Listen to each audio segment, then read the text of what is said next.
sick. Tomorrow you tack a smallpox sign on the cabin. They'll think I'm in bed." Ples thought about it, sucking at his pipe. "Johnny, it's 200 miles to the Dalles. If they pick up your tracks, you're a gone chicken." "Follow the dice," said Johnny, and opened the door and stepped into a full mountain darkness. Cabin lights and campfires glimmered through the trees and along the gulch below him, and men's voices drifted in the windless air. He took the trail to the creek bottom, threaded his way past tents and gravel piles thrown back from bedrock, and came upon Canyon City's shanties wedged at the bottom of the ravine. The sound of the saloons reached out to him. He turned into the Blue Bucket, stumbling slightly.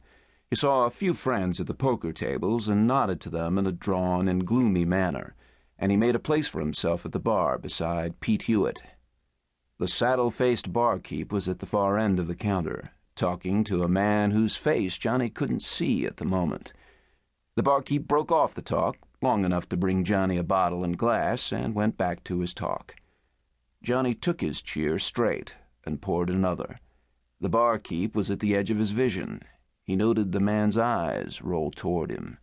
Pete Hewitt said, "What the hell's the matter with you, Johnny?" "I ache. I'm hot. I'm cold. I feel terrible." "Ague. Get good and drunk." Johnny eased his weight on the footrail, swinging enough to have a look at the man with the barkeep. It was Buck Miller, no question. Big nose, face the color of an old gray boulder, a set of rough and raking eyes. Johnny called the barkeep back to pay for his drinks. He said to Hewitt, "I'm going to bed, and I'm not getting up for a week." Leaving the saloon, he remembered a chore and dropped into the mercantile to buy caps for his revolver. When he came from the store, he noticed Buck Miller in the doorway of the Blue Bucket, staring directly at him. Short gusts of sensation wavered up and down the back of Johnny's neck as he traveled the stony gulch back to the cabin. No question about it, he thought. He's got his mind made up for that dust. Ples met him in the yard's darkness and murmured restlessly, "Come on." He followed Ples along the creek to a corral which boxed in a bit of the hillside and found the horses packed to go.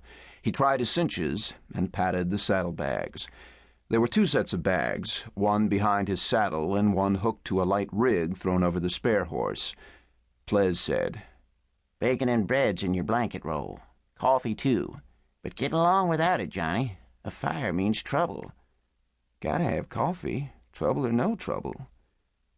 "Tobacco and matches there. It's Thad's rifle in the boot. Shoots better than yours." Johnny Potter stepped to his saddle, taking hold of the lead rope.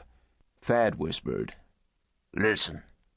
And the 3 of them were stone still, dredging the night with their senses. A few stray sounds drifted up the slope. A shape passed across the beam of a campfire. "Somebody around the cabin," whispered Thad. "Get out of here, Johnny." Ples said in his kind and troubled voice, "Don't hold no foolish notions. If you get in a vise, dump the damn dust and run." Johnny turned up the ravine, reached the first bench of the hill, and paralleled the gulch as it ran northward toward the wider meadows of the John Day, 2 miles distant. He was tight with the first strain of this affair. He listened for the sound of a gun behind him. He made quick search of himself for things done right or done wrong, and presently he fell down the hill into the John Day and saw the dull glittering of the creek's ford ahead of him. He held back a moment.